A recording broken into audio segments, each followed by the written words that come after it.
Assalamualaikum warahmatullahi wabarakatuh. Hari ini saya menerima sebuah video yang merupakan rakaman kuliah Ustaz Engku Ahmad Fazil di Surau An-Naim, Seksyen 5 Wangsa Maju, di mana beliau mensyarahkan buku ini dalam tajuk Azan 2 kali sempena solat Jumaat dan juga tentang solat sunat Qabliyah Maghrib. Okey, link bagi rakaman ataupun video itu saya bagi di bahagian description. Sila tonton, sila semak dan sila analisa. Saya ingin memberi fokus kepada topik azan 2 kali sempena solat Jumaat, di mana secara ringkasnya Ustaz Engku menerangkan bahawa Uthman Ibn Affan telah melakukan satu bid'ah dalam hal ibadah, yang ini menambah satu lagi azan sempena solat Jumaat. Padahal tambahan seperti itu tidak berlaku pada zaman Rasulullah SAW. Tidak dilakukan oleh Rasulullah SAW. Meskipun Uthman Ibn Affan telah menambah satu lagi azan di kalangan para sahabat yang hadir, yang hidup pada ketika itu, tidak ada di kalangan mereka yang membantah. Lalu ia boleh dikatakan sebagai satu ijma' di kalangan para sahabat untuk menerima apa yang dilakukan oleh Uthman Ibn Affan. Lalu apa yang dilakukan oleh Uthman itu, ia adalah bid'ah dan ia adalah bid'ah hasanah. Dan di sini juga Ustaz Engku membawa kepada konsep yang beliau cuba naikkan, iaitu bid'ah hasanah. Melakukan bid'ah hasanah ialah sunnah. Okey, alright. Dan beliau juga mengkritik orang-orang masa kini yang mengkritik, yang mencela azan 2 kali ini sebagai bid'ah, sebagai apakah mereka ini membid'ahkan Uthman? Apakah mereka ini membid'ahkan ijma' para sahabat? Dan ada juga satu negeri mana tu yang kat utara tu ke, yang azan sekali saja. Apakah mereka ini memiliki kepakaran yang lebih hebat daripada para sahabat dan juga Amirul Mukminin Uthman Ibn Affan? Itu secara ringkasnya. Boleh tonton beliau membicarakan perkara ini panjang lebar dengan pelbagai hujah. Ada yang lari sana lari sini sikit, daripada minit yang ke-3 sehinggalah minit yang ke-23. 20 minit beliau menerangkan tentang perkara ini. Okey, jadi di sini saya nak menjelaskan pula kenapa saya dan sahabat-sahabat saya di kalangan para pejuang sunnah, di kalangan para pencinta sunnah, membida'ahkan azan 2 kali sempena solat Jumaat. Baik, saya nak terangkan ini dan saya menggunakan waktu. Dan ini adalah satu permisalan, kerana pada zaman Rasulullah SAW tidak ada waktu, tidak ada jam, tidak ada minit. Tetapi untuk membantu kefahaman para penonton sekalian, saya menggunakan waktu sebagai satu permisalan. Okey, waktu Zuhur masuk apabila tergelincirnya matahari daripada posisi tegaknya. Matahari bergerak, ini dah tegak. Bila tergelincir ke sini, masuklah waktu Zuhur. Kalau kita letak objek, bayangannya akan mula, maknanya matahari ke sini, bayangannya akan mula keluar ke sini. Dah keluar sikit saja, sudah masuk waktu Zuhur. Katakanlah, sebagai permisalan, katakanlah waktu Zuhur ni ialah 1.15. 1.15 tengah hari. Contoh tau, contoh. Okey? Alright.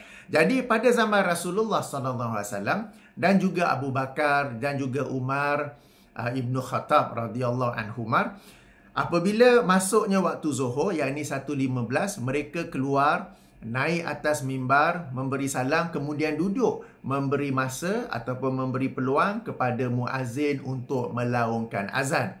Sebaik saja muazzin habis melaungkan azan, mereka terus berdiri menyampaikan khutbah tanpa memberi peluang kepada para jemaah untuk melaksanakan solat sunat Qabliyah Jumaat. Inilah hujah, inilah dalil kenapa dikatakan tidak ada solat sunat Qabliyah sempena solat Jumaat. Sebab ada satu perkara yang lebih utama, yakni khutbah Jumaat. Ini pada zaman Rasulullah SAW. Dan katakanlah khutbah tu 15 minit, pada jam 1.30 tengah hari dilaungkan iqamat dan terus solat Jumaat. Okey, ini pada zaman Rasulullah SAW, pada zaman Abu Bakar dan pada zaman Umar. Pada zaman Uthman Ibn Affan, orang semakin ramai. Okey, orang semakin ramai. Lalu Uthman membuat satu perkara yang baharu. Baharu dari sudut bahasa Satu perkara yang baharu, yakni beliau menambah satu lagi azan. Okey, beliau menambah satu lagi azan, dan azan ini lebih awal sebelum masuknya waktu Zuhur itu sendiri. Okey, katakan tadi Zuhur masuk 1.15, tidak disebut secara tepat berapa tempoh ianya lebih awal.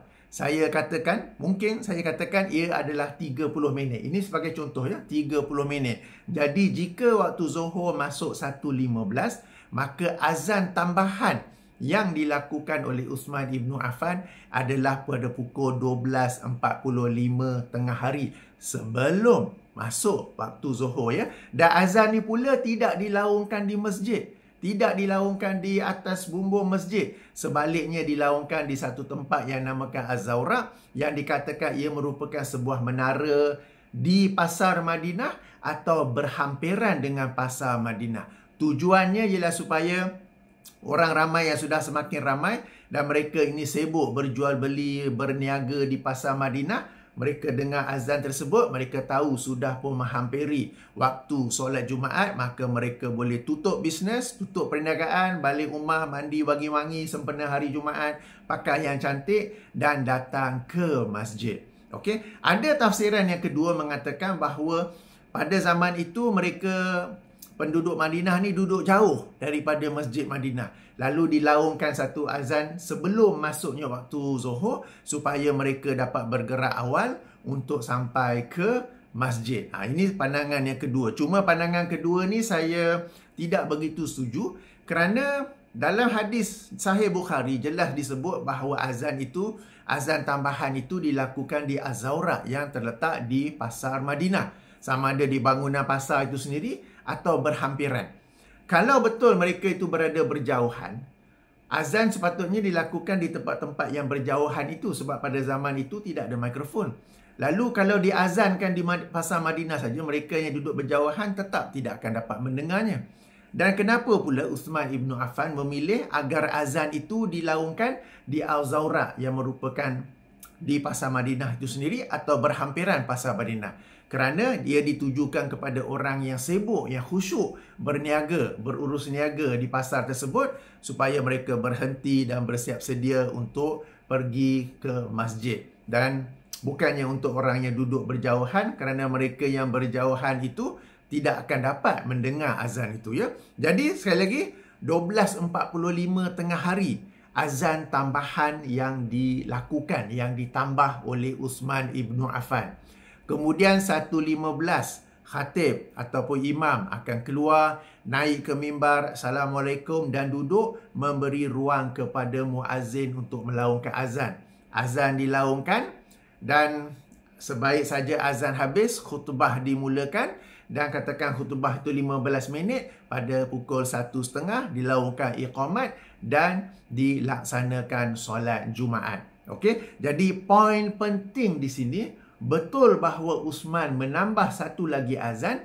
Poin penting ialah azan itu lebih awal sebelum masuknya waktu Zuhur. Apakah tujuan, apakah maqasid di sebalik tambahan azan tersebut? Supaya ia dapat memberi peringatan kepada orang ramai untuk berhenti from whatever business you are doing, balik rumah, mandi siap-siap wangi-wangi, pakai yang cantik dan datanglah ke masjid untuk solat Jumaat. Maqasid ni, tujuan ini sangat penting. Tujuan ini sangat penting. Ya, kita jangan lihat semata-mata dari sudut tambahan azan, tetapi apakah tujuan, apakah sebab di sebalik tambahan azan tersebut. Apabila Uthman Ibn Affan membuat tambahan ini, ia secara zahir, ia secara bahasa memang sesuatu yang baharu. Akan tetapi, walau bagaimanapun, namun begitu, ia selari dengan syariat Islam. Sebab itu, di kalangan para sahabat, tidak ada yang membantah. Dan mereka tidak memanggil ini sebagai bid'ah hasanah. Dan sekian. Kenapa sedemikian? Kerana Uthman Ibn Affan dan para sahabat radhiyallahu anhum, mereka mengetahui bahawa azan itu peranannya bukan sahaja menandakan masuknya waktu solat, tetapi peranannya juga ialah memperingatkan umat Islam tentang hampirnya waktu solat supaya mereka dapat bersiap sedia. Dalilnya, hujahnya apa? Sempena solat subuh. Kita bukan saja ada azan yang menandakan masuknya waktu subuh, tetapi kita ada azan sebelum itu bagi memperingatkan, bagi membangunkan, bagi memperingatkan orang-orang yang sedang solat malam dan membangunkan orang-orang yang tidur bahawa sudah pun hampir dengan waktu subuh. Masuknya waktu subuh. Uthman ibnu Affan dan para sahabat radhiyallahu anhum, mereka memahami perkara ini. Sebab itulah apabila Uthman menambah satu lagi azan, tidak ada di kalangan mereka yang membantahnya dan mereka tak panggil ini bid'ah dari sudut syariat. Ada riwayat dalam Musannaf Ibnu Abi Shaybah daripada Abdullah Ibnu Umar bahawa Ibnu Umar mengatakan ini adalah bid'ah. Dan ini telah pun dijelaskan oleh Ibnu Rajab Al-Hanbali bahawa bid'ah yang dimasukkan Ibnu Umar ialah bid'ah dari sudut bahasa, bukan dari sudut syariat. Kerana dari sudut syariat, apa yang dilakukan oleh Uthman itu memiliki dasarnya dalam agama. Kerana apa? Kerana sekali lagi saya ulangi, peranan azan, fungsi azan bukan saja menandakan masuknya waktu solat, tetapi juga memberi peringatan akan hampirnya waktu solat. Lalu, sekali lagi saya tekankan, yang dilakukan oleh Uthman ibnu Affan bukanlah sesuatu yang totally new,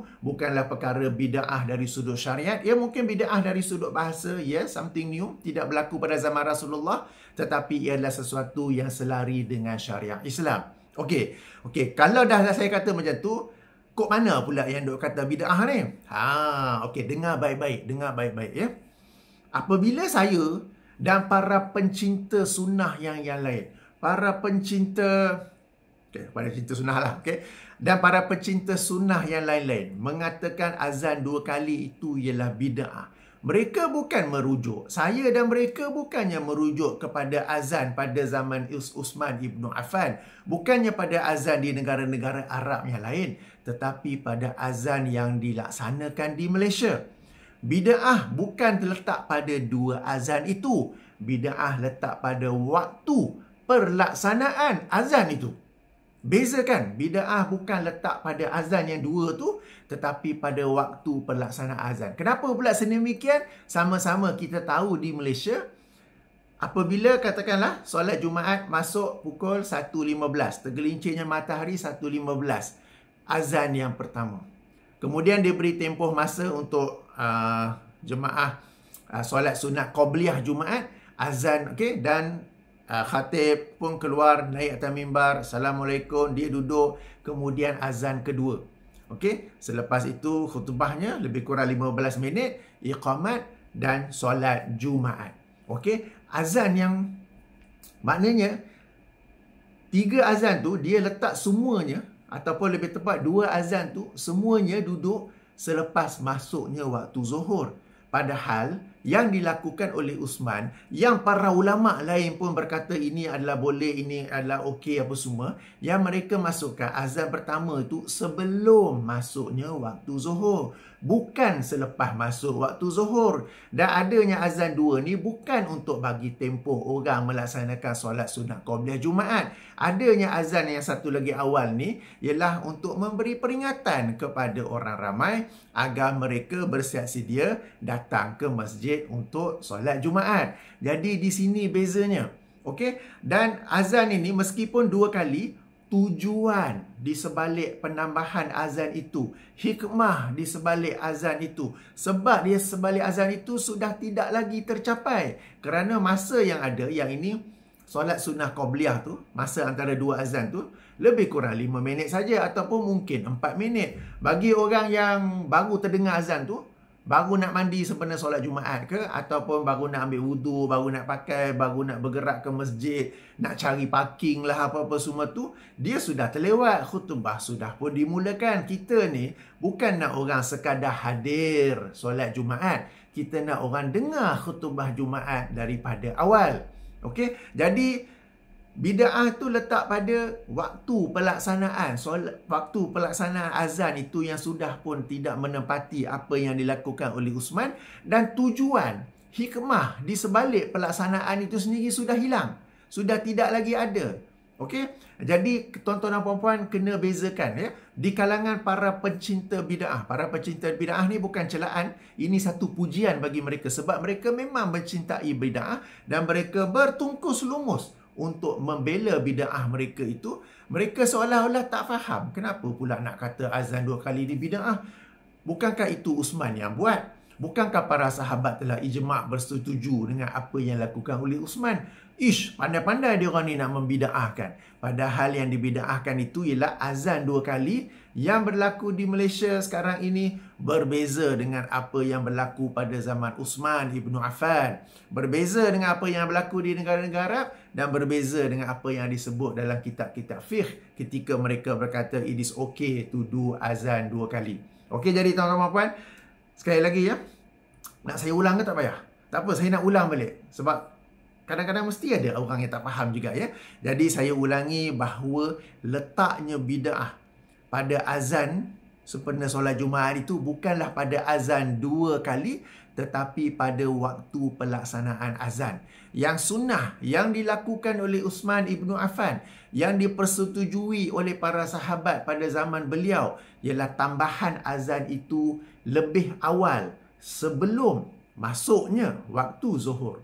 Sebelum tergelincirnya matahari, tidak disebut berapa lama kat tempoh lebih awal itu. Saya katakan, saya jangkakan lebih kurang setengah jam. It is just nice untuk orang mandi, bersiap-siap dan kemudian bergerak ke masjid dengan tenang-tenang. Ia berlaku sebelum tergelincir matahari, bukan selepas tergelincir matahari. Bila dah tergelincir matahari, kemudian ada tempoh masa sedikit aja, yang ini lebih kurang 4-5 minit. Kemudian satu lagi azan, kemudian dah khutbah. Azan yang ini tidak lagi berfungsi untuk memperingatkan orang-orang yang leka, orang-orang yang cuai, orang yang lalai. Sebab bila mereka dengar azan ni, oh ni hari ni Jumaat, kena pergi masjid. Baru nak mandi ke, kalau tak sempat mandi okeylah, baru nak ambil wuduk, baru nak pakai baju yang cantik sikit, baru nak bergerak, baru nak naik kereta, baru nak cari parking, baru nak jalan. Khutbah sudah pun bermula. Mereka telah pun lewat daripada solat Jumaat itu. Sebab solat Jumaat bukanlah solat 2 rakaat itu saja, tetapi khutbah itu juga. Dan perkara ini diketahui oleh Ustaz Engku Ahmad Fazil. Okey, saya baca apa yang beliau sendiri sebut. Okey, pada minit 10.21. Minit 10.21 dalam rakaman itu, beliau sendiri berkata, saya quote ya, kalau zaman Nabi SAW, umat Islam kebanyakannya duduk hampir dengan masjid. Jadi kalau azan masa khatib duduk sejenak itu, mereka dengar azan, siap-siap, sempatlah, maknanya sempatlah untuk datang ke masjid. Tetapi bila umat Islam sudah jauh, yakni pada zaman Uthman Ibn Affan, azan hanya yang itu, yang duduk jauh tak sempat. Sedangkan solat Jumaat itu wajib. Okey. Jadi bila pada zaman Uthman itu, mengikut penjelasan Ustaz Engku, umat Islam sudah duduk jauh. Kalau azan yang itu saja, yang duduk jauh tak sempat nak datang. Okey, walaupun hikmah ataupun sebab ini saya kata tadi saya tak setuju, tapi tak apalah, ini salah satu hikmah. Poin yang penting ialah Ustaz Engku sendiri tahu. Okey, peranan azan itu ialah untuk memperingatkan orang untuk datang ke masjid. Okey, supaya mereka tidak terlewat daripada solat Jumaat. Meskipun Ustaz Engku sebut solat Jumaat, saya pasti yang beliau masukkan juga ialah khutbah Jumaat itu juga. Sebab khutbah Jumaat itu sendiri kita mesti dengar ya. Jangan duk tolak-tolak tabung. Dengar khutbah. Dengar khutbah ya. Okey, jadi menunjukkan apa? Ustaz Engku pun tahu sebab ni. Okey, dan bila sudah habis dia cerita panjang. Dalam cerita panjang tu, walaupun Ustaz Engku ada sebut hikmah ni, tuan-tuan dan puan dengar baik-baik. Ustaz Engku dia tak sentuh pun bila waktu sebenar azan yang ditambah oleh Uthman tu. Saya lah pada persepsi saya, macam Ustaz Engku ni tahu tapi dia tak nak cakap. Tapi I might be wrong, very sorry, tapi macam dia tahu tau, macam dia tahu. Sebab tu dia tak nak cakap secara jelas. Okey, dia tak nak cakap secara jelas bilakah. Tapi bila dia sendiri explain tu, okey, macam dia tahu azan ni sebenarnya lagi awal, sebelum masuknya waktu zuhur, sebelum tergelincirnya matahari. Dan kemudiannya apabila sudah habis, beliau menerangkan dalam topik azan 2 kali sempena hari Jumaat, sebelum masuk dalam topik solat sunat qabliyah maghrib pula, ada orang yang bertanya. Lalu orang yang bertanya tu dia cakap pelan, yang sekadar saya dengar ialah Dia kata yang azan yang ditambah oleh Usman tu sepatutnya dia lebih awal supaya orang ramai dapat bersiap sedia dan sampai ke masjid awal. Dan kita itu dia tanya, yang dia faham begitu. Kita dengar apa jawapan Ustaz Engku Ahmad Fazil ya. Saya mainkan.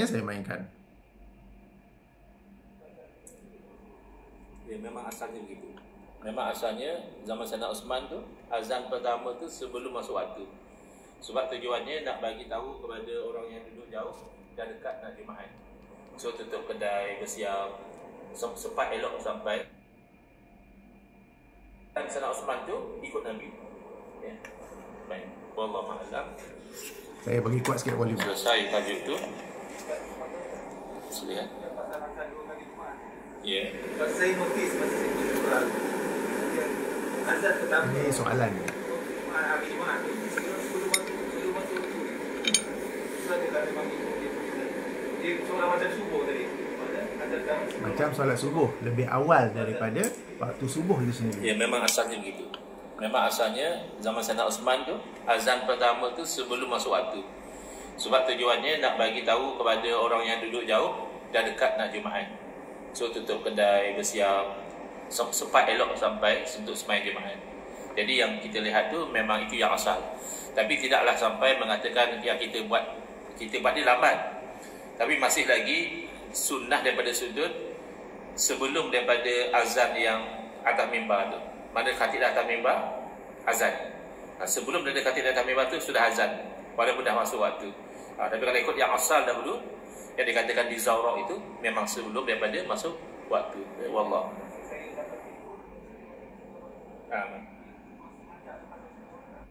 Okey, jadi Ustaz Engku sendiri mengakui bahawa asalnya memang begitu. Dan beliau pula, ini sesuatu yang saya kesali, cuba menjustifikasikan apa yang berlaku di Malaysia. Dia kata, it is still okay sebab kenapa? Ia masih sebelum daripada azan yang tu. Tak Ustaz. Ustaz telah pun meninggalkan maqasid, tujuan, sebab di sebalik penambahan azan itu dilakukan lebih awal daripada masuk waktu supaya orang boleh siap sedia datang ke masjid. Kalau azan tu sendiri bila dah masuk waktu, kemudian tempoh yang ada ialah lebih kurang 4-5 minit saja. Tak sempat untuk orang yang jenis awal tu memang baguslah dah sampai. Yang jenis lambat, yang leka, yang lalai, yang sibuk, baru nak tutup kedai apa semua tu, baru nak mandi, baru nak bersiap-siap.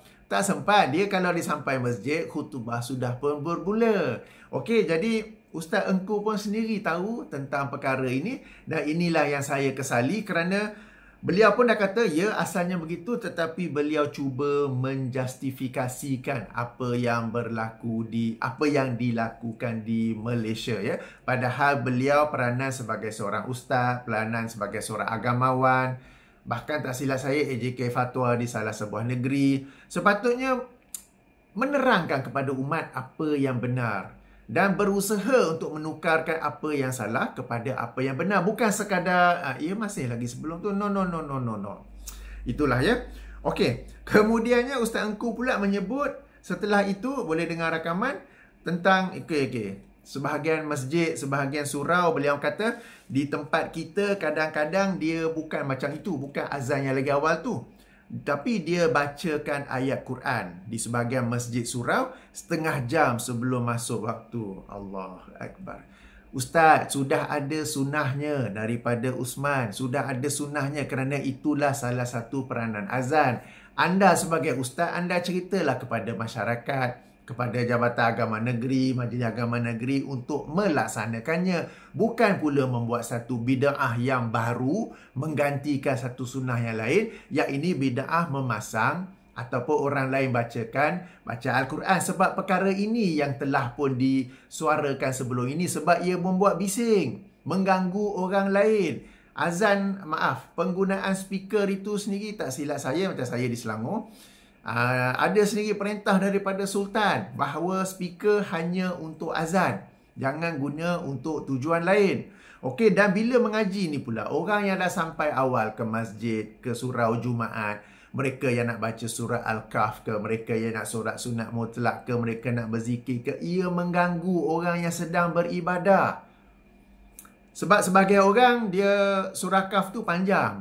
Dia baca 55 ayat lebih awal, katakan lepas solat subuh pagi Jumaat tu ke, ataupun Khamis malam Jumaat dia baca setengah. Lagi setengah bila dia sampai masjid surau, dia nak baca ketika itu. Dia nak baca, dia nak tadabbur, bising pula, pergi pasang masjid, pergi pasang kaset orang tu baca surah lain.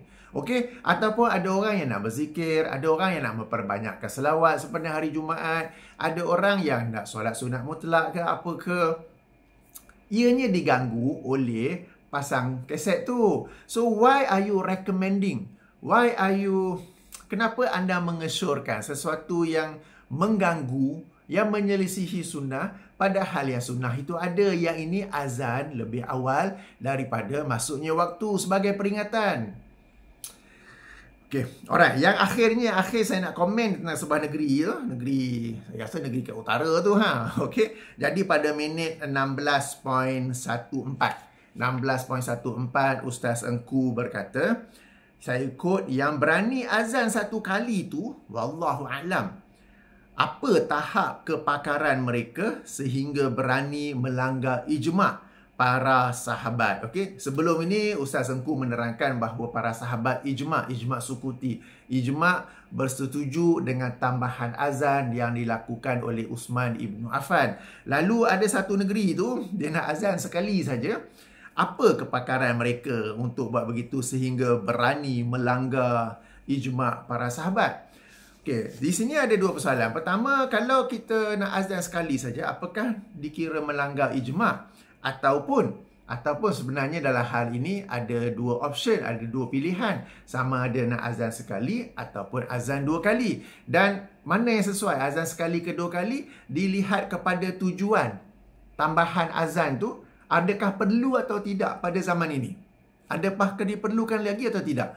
Okey, yang ini tambahan azan yang dilakukan sebagaimana yang dilakukan pada zaman Uthman. Yang ini, kalau sekarang ni Zuhur 1.15, kita nak buat tambahan azan 12.45. Diperlukan lagi ke tidak? Pada zaman orang ramai sekarang ini ada phone, dah tahu waktu Zuhur pukul berapa, dah ada program radio, TV yang menerangkan hari ini Jumaat, menerangkan keutamaan Jumaat.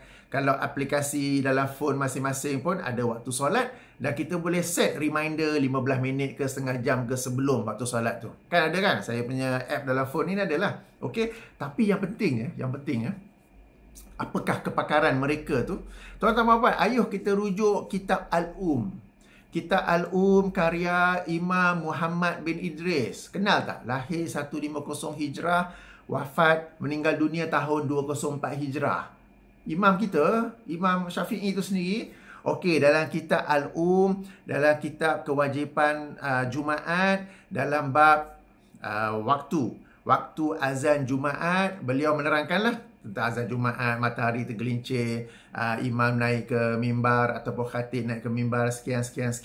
Masuk ke, kalau edisi Maktabah Syamilah, saya sedang baca laptop saya sekarang ni.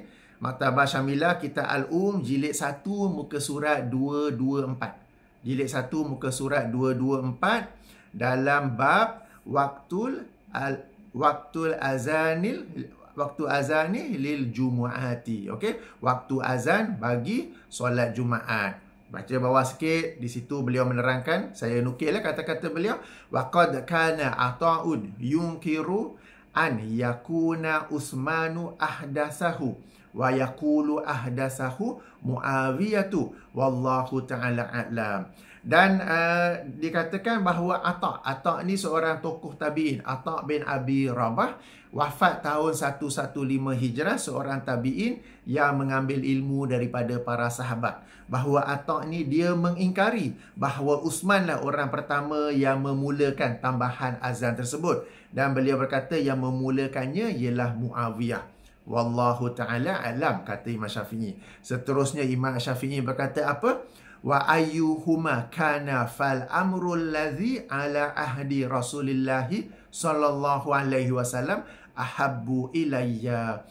Manapun antara kedua tu, sama ada azan, tambahan azan ni dimulakan oleh Uthman atau dimulakan oleh Muawiyah, tak kisahlah antara dua tu mana siapa pun, apa yang berlaku, okey, apa yang urusan yang berlaku pada masa Rasulullah sallallahu alaihi wasallam lebih aku cintai, ahabbu ilayya, lebih dicintai olehku, lebih disukai olehku. Apa yang disyaratkan oleh Imam Syafi'i sendiri, dia lebih menyukai azan yang sekali itu sahaja. Beliau tidak membida'ahkan azan 2 kali sebab azan yang dilakukan oleh Uthman, macam saya kata tadi, ia tidak bida'ah. Sebab ia adalah tambahan azan yang berlaku sebelum masuknya waktu tergelincirnya matahari, sebelum masuknya waktu zuhur, sebelumnya permisalan tadi 1.15, dan itu memang sesuatu yang memiliki dasar dalam agama. Kerana apa? Kerana peranan azan. Salah satu daripadanya ialah memperingatkan umat tentang hampirnya waktu solat. Jadi Imam Syafi'i tidak pula kata bid'ah, dan kita pun tak berkata apa yang dilakukan oleh Uthman itu adalah bid'ah. Yang kita katakan bid'ah tu ialah apa yang berlaku di Malaysia sekarang ini. Dan apa yang dikatakan oleh Imam Syafi'i, bahawa tak kisahlah siapa yang mulakan perkara ini, baik Uthman mahupun Muawiyah, apa yang urusan yang berlaku, apa yang berlaku pada masa, pada ahdi Rasulullah SAW, ahabbu ilayya. Kitab Al-Um, rujuk jilid 1, muka surat 224. Kalau sesiapa yang memiliki edisi lain, edisi terjemahan ke, rujuk dalam bab kewajipan solat Jumaat, bab yang selepas bab solat musafir, ada satu subchapter di situ tentang waktu azan Jumaat, ya, tentang waktu azan Jumaat. Menarik, ya, menarik apabila Ustaz Muhadir Haji Jul, apabila beliau membicarakan perkara ini, dan kemudian ada menukil pendapat ulama. Okey, ada menukil pendapat ulama. Beliau tidak menukil pendapat Imam Asy-Syafi'i. Mazhab lain kot kan? Tak. Okey.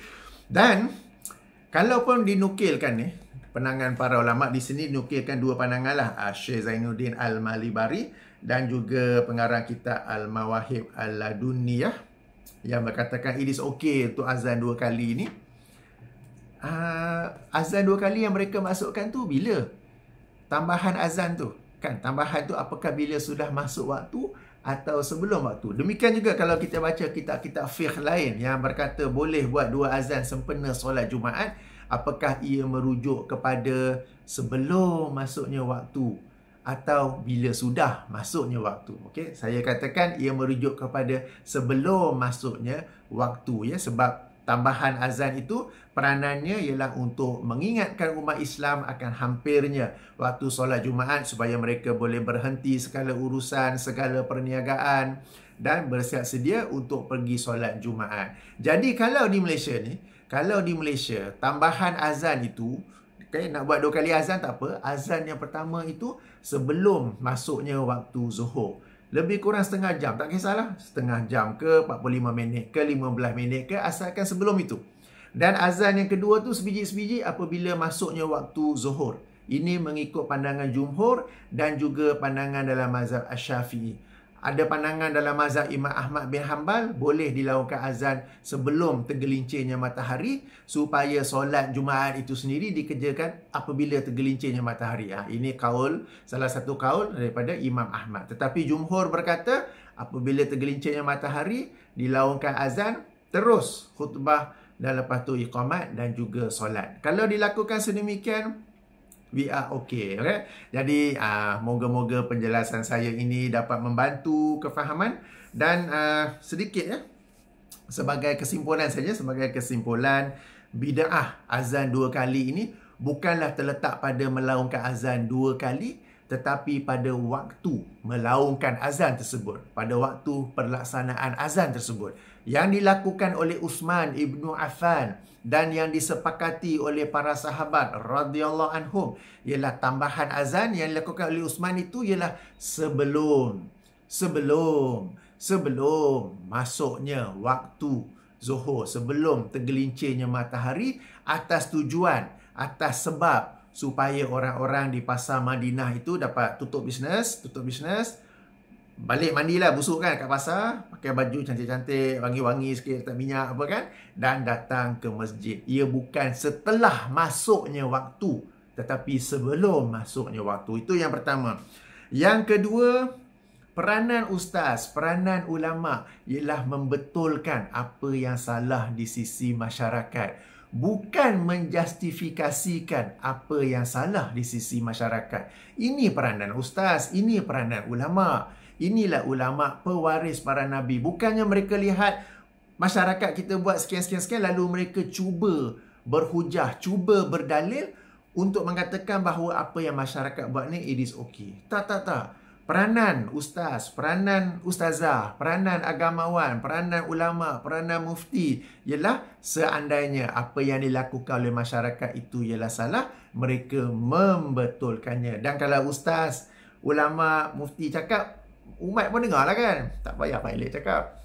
Dan yang ketiga, azan sekali. Azan sekali ini bukanlah pandangan orang satu negeri tu yang pandai-pandai nak melanggar ijma' kononnya, tetapi ia adalah pandangan Imam Asy-Syafi'i. Dan nak ikut yang sekali ke dua kali ke bergantung kepada apakah masih lagi diperlukan tambahan azan itu pada zaman sekarang ini yang sudah ada teknologi yang lain untuk memperingatkan umat tentang sudah hampirnya waktu solat Jumaat. Okey. Jadi kita bukan nak taklid buta saja kemudian melaksanakan dengan waktu yang salah, tetapi kita juga lihat tujuan, sebab, maqasid di sebalik tambahan azan dilakukan oleh Uthman itu, apakah ia masih diperlukan pada zaman kita sekarang ini ya. Baik, moga-moga bermanfaat. Subhanakallahumma wa bihamdika asyhadu an la ilaha illa anta astaghfiruka wa atubu ilaika.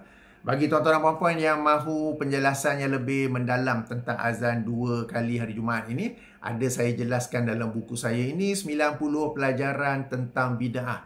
Boleh muat turun secara percuma melalui edisi PDF melalui laman web saya, atau boleh juga order melalui Shopee ya. Kejap.